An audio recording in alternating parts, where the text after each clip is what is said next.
আজকে আমার একটা অভিজ্ঞতা গেছে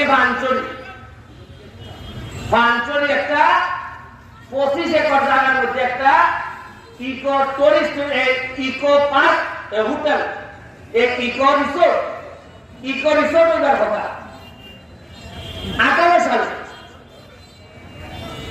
এটার লেগে বরাদ্দ হয়েছে 1 কোটি টাকা। কত হয়েছে? আজকাল দিয়া দেখি আমি 1 কোটি টাকার মধ্যে 80 লাখ টাকা দিয়ে একটা পুকুর খনন করছে। আমি জিজ্ঞাইলাম পুকুর খনন করতে অত টাকা লাগে কিনা?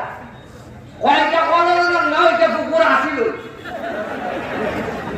মানে পুকুর আসিল ইটারে আবার পুকুর খনন করছে ওইটা টাকা নাই 80 লাখ। আরে আমার ভালো লাগে, মজা মারে মজা।